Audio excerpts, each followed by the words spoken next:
ગમે તે ધર્મને માનો, પણ એ ધર્મનું ચિહ્ન, એ ધર્મનું શાસ્ત્ર, એ ધર્મના જે ભગવાન છે એની જે ભક્તિ છે અને એનો જે કંઈ પ્રચાર છે, અગર એનું જે પ્રસારણ છે એ આપણે અવશ્ય કરવું છે. તો વાત કરવામાં શરમ આવે કે વાત કરશું ને ગમશે કે નહીં ગમે તો, પણ તમારી વાતો કેટલી ગમતી નથી તોય તમે કરો છો.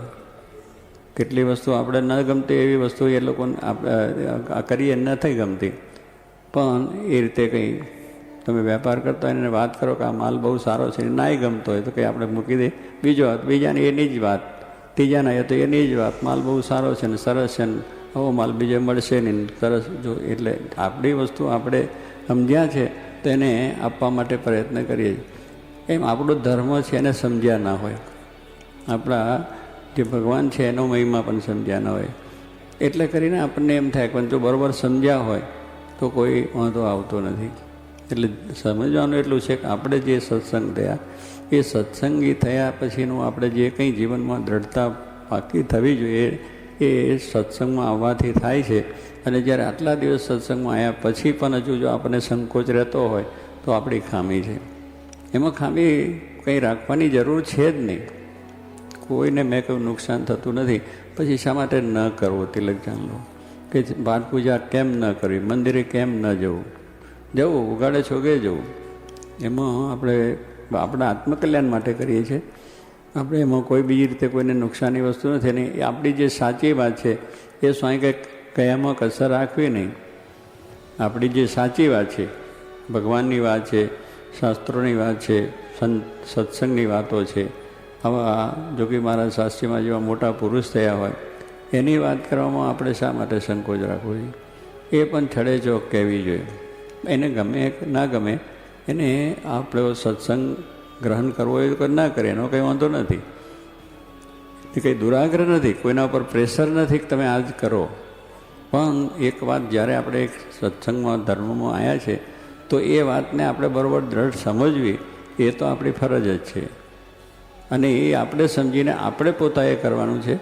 બીજાને આપણે વાત જે કરીએ છીએ એ એને ધીરે ધીરે ધીરે ધીરે સમજાય, અને સમજાય એટલે પછી એ પણ માર્ગે ચાલશે.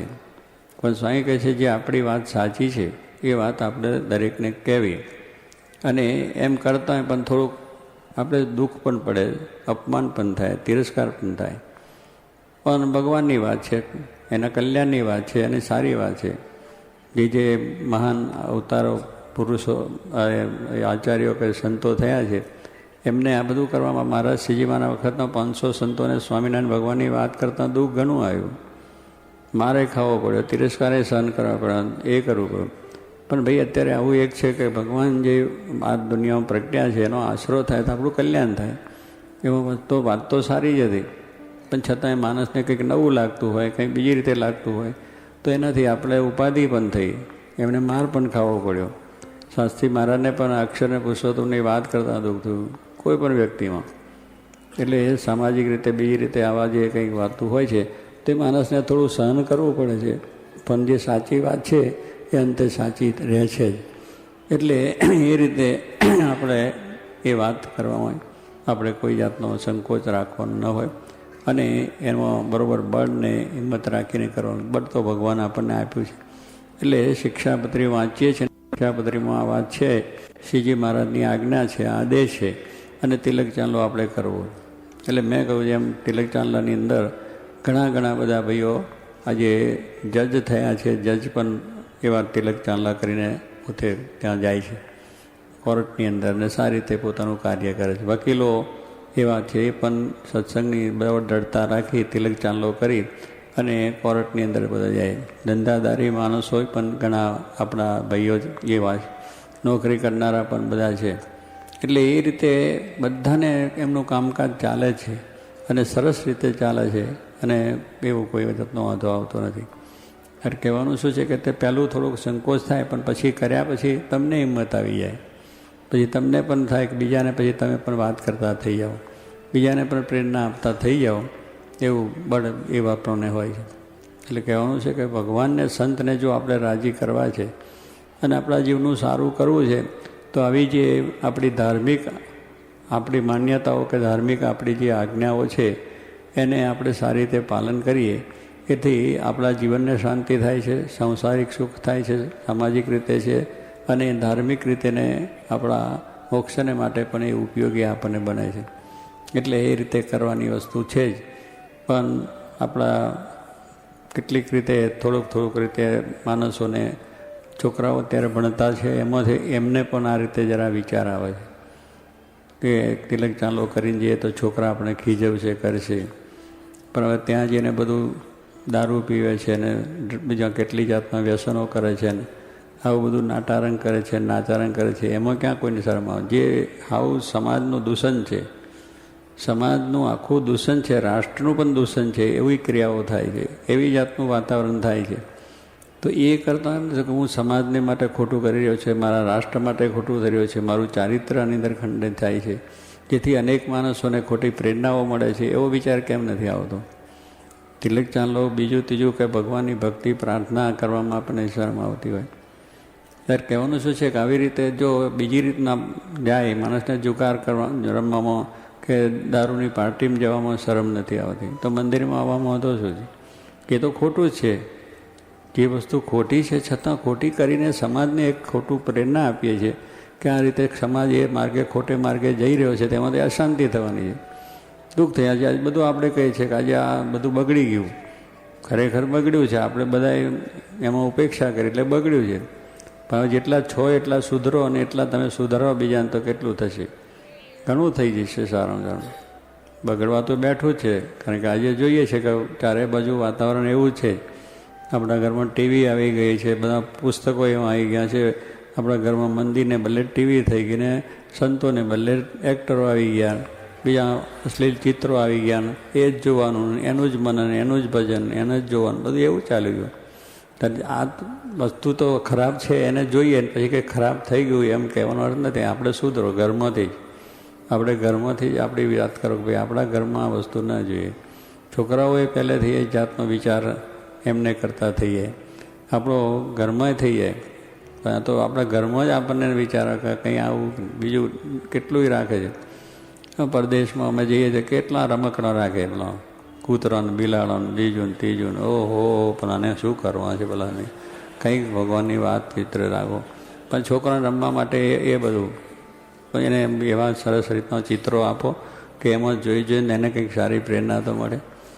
એટલે કહેવાનું આવ્યું છે ને, છોકરાને પણ એવું છે, બહારનું વાતાવરણ હોય છે એટલે એવું જ બધું વિચિત્રતા જ એના રૂમમાં બેસો એટલે કંઈક જુદું જ આપણી દિશામાં જુદા જ કંઈક આવી ગયા એવું બધું લાગે. પણ ત્યારે જો કહેવાનું એવું ખોટું જે છે, જે ખોટું આખા સમાજને નુકસાન કરે છે, રાષ્ટ્રને નુકસાન કરે છે, તો પછી આપણે સારી વાત પ્રસરાવવી, સારી વાતને આપણે અંગીકાર કરીને ચલાવી, તેમાંથી સારું કેટલું થશે? સમાજ સારો કરવો છે તો પછી એ છે. એટલે જોગી મહારાજે એટલા માટે તો સમાજ થાય એના માટે બાળકોથી જ વાત લીધી કે ભાઈ જો સમાજ બાળકોથી જ એક સારી લાઈન કરશે તો આગળ ઉપર બહુ સારું થશે. એ મોટા પુરુષોના વિચારો મોટા છે અને સારા છે. એ કોઈ એમના આદેશો, એમના નિયમો છે એ કોઈ મનુષ્યને નુકસાન કરતા નથી.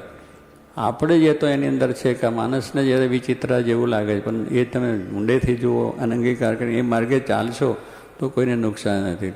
એટલે આ પ્રમાણે તિલક ચાંદલો છે એ આપણે શ્રીજી મહારાજની આજ્ઞા છે અને શ્રીજી મહારાજ આપણે રાજી કરવા છે.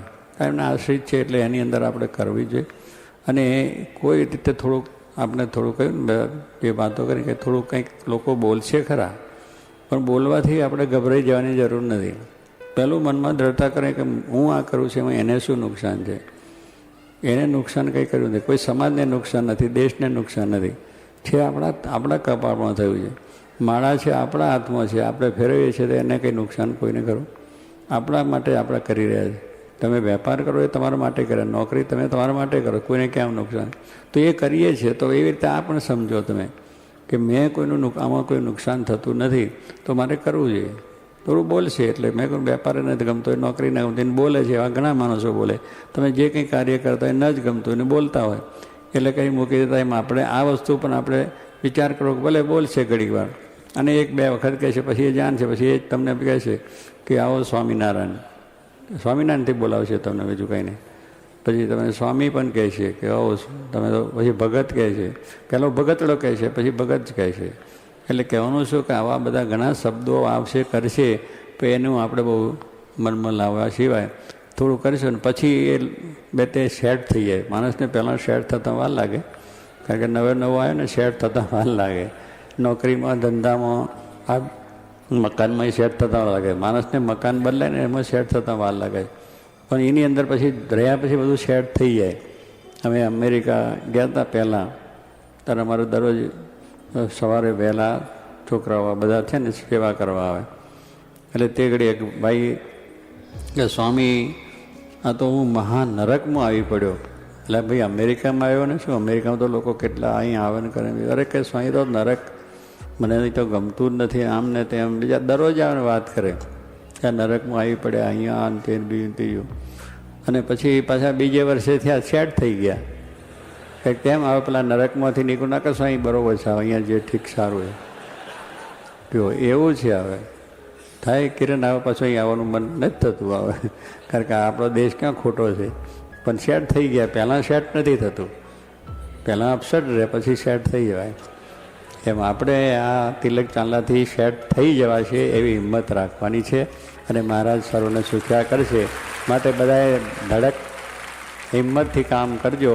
મહારાજને સંભાળીને તિલક ચાંદલો કરજો, અને જ્યાં જશો ત્યાં માર્ગ થઈ જશે, અને તમારાથી બીજાને શાંતિ થશે, તમારું કાર્ય થશે, અને મહારાજ રાજી થશે. સહજાન સ્વામી મહારાજ.